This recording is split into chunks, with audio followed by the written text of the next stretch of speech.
Please help me. I recently made a proposal to a woman I love. When she was younger, she had a childhood crush on a guy who was a F***ck boy and a player, and she has been in love with him ever since.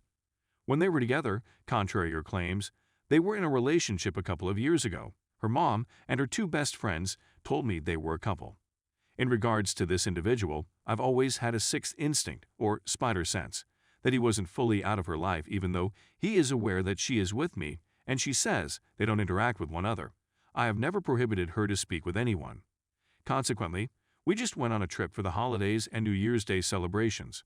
I had to go back to our hometown before she because, I had to go back first. Because of work, she was able to stay with her parents for another week while I was away at work. In our relationship, we've been having problems because we have so little intimacy for a variety of reasons that sound more like excuses from her. Her parents are visiting, she's tired, she has to work the next day, her son is in bed with us, and a few others. And she also claims to be madly in love with my physical appearance, which I believe to be a lie. I generally say lovely things to her, offer her sound advice, and give her gifts as a gesture of affection. As a result, I've never treated her as if she were unimportant, and she knows the passwords to all of my social media sites. I don't have a password on my phone, so she can log in whenever she wants since I have nothing hidden. As a result of my recent breakup with a woman who had cheated on me while I was on drill, I no longer had any side girlfriends. On December 31st, my fiancée and her son participated in a local activity for children with the help of a friend, and her woman friend posted pictures of the event on social media, not my fiancé. When he saw the photos, he immediately phoned my fiancé. My fiancé said that he had called her and that they had spoken for a long period in an attempt to catch up, but I had the impression that she wasn't telling me everything. She asked me to get her phone and do some work on it a few days ago. When she did, I noticed they were having a conversation in WhatsApp, and I went to read what they were talking about, and it was nothing out of the ordinary. But I then proceeded to enter my fiancée's chat with her two best friends. I knew this was wrong, but I had a feeling there was more going on, and that she wasn't telling the truth.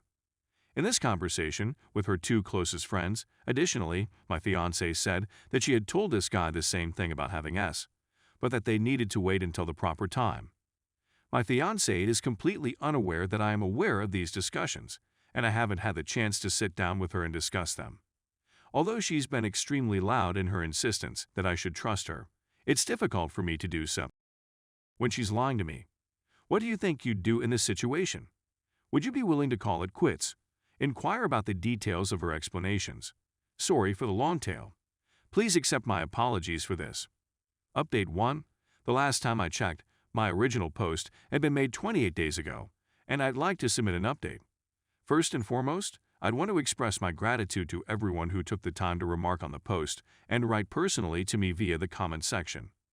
On the 8th of January, I was set to meet with her and confront her about the text exchange between her and her ex-boyfriend. On the 7th of January, I was driving home from work and chose this two-lane road since it was the route I was used to taking at the time. Approximately 20 minutes from my house, at 2:30 a.m., a guy attempted an erroneous passing maneuver and crashed with me while I was driving my vehicle. The guy died on the spot, and I lost control of the truck as a result of the collision, and the semi ended up buried in a ditch behind a house. I had lost consciousness, and I only regained awareness after a period of time when a motorist behind me and another individual called my name from my passenger door. In order to get help as fast as possible, I dialed 911 and the police, and then I phoned my girlfriend to let her know what had happened. When she came, she spent an hour driving a 20-minute trip, then approached me at the ambulance, went about to investigate the accident site, and then returned to her car to make a number of telephone calls. After 30 minutes, she told me that she needed to use the restroom and departed the area, leaving me to weep alone at the site of the crime. I found out she was talking to her ex-boyfriend instead of being with me a few days later when I needed her the most. As a result of the accident, she has been supporting me with my injuries in the days after the crash, because I have been unable to use my right leg since the accident. As a consequence of this, I had injuries to my back, neck, and right arm, as well as mental health problems as a result of the driver's death. Physical therapy and professional assistance are being provided to me to deal with this. I'm quite aware that my life is amazing. You all advised me to dump her, and I had planned to wait a few weeks so that I might benefit from the aid she is offering me, but after what happened yesterday, I'm not going to wait any longer. I'm ready to move on. Continued investigation revealed my girlfriend and one of her closest friends making fun of my appearance. My GF telling her two best friends she wasn't sure she could have the same connection she had with her ex with me, and my GF notifying her ex of our problems. I was shocked. On the way there, she asked me what my psychologist had told me, and I replied, "My doctor asked me if you're willing to seek help to help the relationship," to which she became offended and began raising her voice at me. And ladies and gentlemen, at that moment, I told myself, F the help she's giving you, hit the F out. She was furious, and I told her, get the F out. We were about 30 minutes away from home, so I told her what I saw on her phone, and that even though I love you, you don't love me, and I cannot battle against the feelings you still have for your ex, and that I need the ring back, and that you can go F the ex now. We returned home, and she had a shower with her child, followed by me taking a shower and retiring to my room. When we get home, I'll give you an update on what happened. Update 2.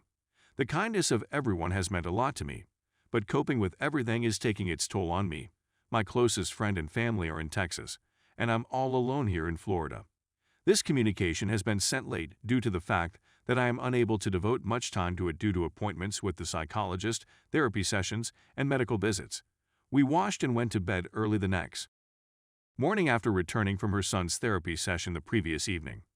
After raising a disturbance and being a pain in my neck, he fell asleep very quickly, and she indicated a want to communicate with me, so we had a conversation. In other words, she was the one who asked me to explain why I'm continuously furious, why I said all of those things to her, what's wrong with me, and so forth. She was concerned about my health and wanted to know what was wrong with me. I informed her that I had witnessed her making fun of me with her friends, telling her friends she wants to sleep with her ex, and flexing to her friends that she had informed her ex that she wanted to have S with him, among other things. I also informed her that I had witnessed her making fun of me with her friends, telling her friends she wants to sleep with her ex, and flexing to her friends that she had informed her ex that she wanted to have S with him, among other things. Her behaviors and those of her mother caused my second source of dissatisfaction with her. I am the man of the home, and her kid, who is 7 years old, does not respect me as a consequence. It was a shame that we were unable to have S as a result of her explanations. Nobody seemed to be worried by the fact that his youngster had behaved in an inappropriate manner. One thing I was informed was that my remarks on domestic concerns had been neglected, among other things. The discussion began at 10 p.m. and finished at 4:45 a.m., which meant that she never apologized for the messages she sent to her friends, and she attempted to make excuses for her behavior toward her ex-boyfriend throughout the night and into the following day. We discussed how being in a relationship is particularly tough when you are with someone, but yet feeling alone, and she immediately agreed with my assessment of the situation. That I was just there to provide her a helping hand with money was my explanation. I told her that I had done my assignment and was ready to go on to the next phase of the process. When the narrator asks, "How can you encourage me to put my trust in you and then do this nonsense?" the narrator responds, "I have told you," I answered emphatically.